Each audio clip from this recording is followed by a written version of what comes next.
सुदामा भगवान कृष्ण के सहपाठी थे। सुदामा एक बहुत ही गरीब ब्राह्मण परिवार से थे। उनके सामने हालात ऐसे थे कि बच्चों का पेट भरना भी मुश्किल हो गया था। गरीबी से तंग आकर एक दिन सुदामा की पत्नी ने उनसे कहा कि वे खुद भूखे रह सकते हैं, लेकिन बच्चों को भूखा नहीं देख सकते। ऐसा कहते कहते उनकी आंखों में आंसू आ गए। ये देखकर सुदामा बहुत दुखी हुए और अपनी पत्नी से इसका उपाय पूछा। इस पर सुदामा की पत्नी ने कहा, आप बताते रहते हैं कि द्वारका के राजा कृष्ण आपके घनिष्ठ मित्र हैं। यदि द्वारका के राजा आपके मित्र हैं तो आप एक बार उनके पास क्यों नहीं चले जाते? वो आपके दोस्त हैं तो आपकी हालत देखकर बिना मांगे ही कुछ न कुछ जरूर दे देंगे। इस पर सुदामा बड़ी मुश्किल से अपने सखा कृष्ण से मिलने के लिए तैयार हुए। उन्होंने अपनी पत्नी सुशीला से कहा कि किसी मित्र के यहाँ खाली हाथ मिलने नहीं जाते, इसलिए कुछ उपहार उन्हें लेकर जाना चाहिए। लेकिन उनके घर में अन्न का एक दाना तक नहीं था। कहते हैं कि सुदामा के बहुत जिद करने पर उनकी पत्नी पड़ोस से 4 मुट्ठी चावल मांग कर लाई और वही कृष्ण के लिए उपहार के रूप में एक पोटली में बांध दिया। सुदामा जब द्वारका पहुंचे तो वहां का वैभव देखकर हैरान रह गए। पूरी नगरी सोने की थी। लोग बहुत ही सुखी और संपन्न थे।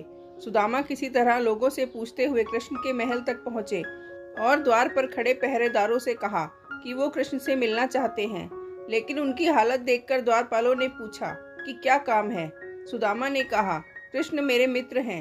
द्वारपालों ने महल में जाकर भगवान कृष्ण को बताया कि कोई गरीब ब्राह्मण उनसे मिलने आया है। वो अपना नाम सुदामा बता रहा है। सुदामा नाम सुनते ही भगवान कृष्ण नंगे पांव सुदामा को लेने के लिए दौड़ पड़े और उन्हें देखकर गले से लगा लिया। इस पर वहां मौजूद लोग हैरान रह गए कि एक राजा और एक गरीब साधु में कैसी दोस्ती हो सकती है। 2 मित्र सालों के बाद एक राजा और एक गरीब ब्राह्मण के रूप में एक दूसरे से मिले, लेकिन उनके दिल में एक दूसरे के लिए असीम स्नेह था। भगवान कृष्ण सुदामा को अपने महल में ले गए और पाठशाला के दिनों की यादें ताज़ा की। कृष्ण सुदामा के पैरों को खुद अपने हाथों से धोने लगे। नंगे पैर होने के कारण सुदामा के पैरों में कांटे चुभे थे। भगवान श्री कृष्ण ये देखकर रोने लगे। फिर कन्हैया ने अपने बाल सखा से पूछा कि मेरे लिए क्या भेंट लाए हो? तो पहले सुदामा ने संकोच किया कि एक राजा को कुछ मुट्ठी चावल किस मुंह से दे। वो चावल की पोटली छुपाने लगे, लेकिन कृष्ण के हट करने पर उन्होंने चावल की पोटली कान्हा को पकड़ा दी। यशोदा नंदन ने भी उन कच्चे चावलों को बड़े स्वाद के साथ खाया, जैसे उससे बेहतर कुछ हो ही ना। सुदामा की गरीबी देखकर उनकी आंखों में आंसू आ गए।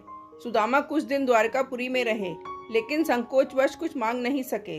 विदा करते वक्त कृष्ण उन्हें कुछ दूर तक छोड़ने आए और उनको गले भी लगाया। सुदामा जब अपने घर लौटने लगे तो सोचने लगे कि पत्नी पूछेगी कि क्या लाए हो, तो वो क्या जवाब देंगे। सुदामा घर पहुंचे तो वहां उन्हें अपनी झोपड़ी नजर ही नहीं आई। वो अपनी झोपड़ी ढूंढ रहे थे। तभी एक सुंदर घर से उनकी पत्नी बाहर आई। उन्होंने सुंदर कपड़े पहने थे। उनकी पत्नी ने सुदामा से कहा, देखा कृष्ण का प्रताप, हमारी गरीबी दूर कर कृष्ण ने हमारे सारे दुख हर लिए। सुदामा को कृष्ण का प्रेम याद आया। उनकी आंखों में खुशी के आंसू आ गए। कृष्ण और सुदामा का प्रेम यानी सच्ची मित्रता यही थी। कहा जाता है कि कृष्ण ने सुदामा को अपने से भी ज्यादा धनवान बना दिया था। दोस्ती के इसी नेक इरादे की लोग आज भी मिसाल देते हैं।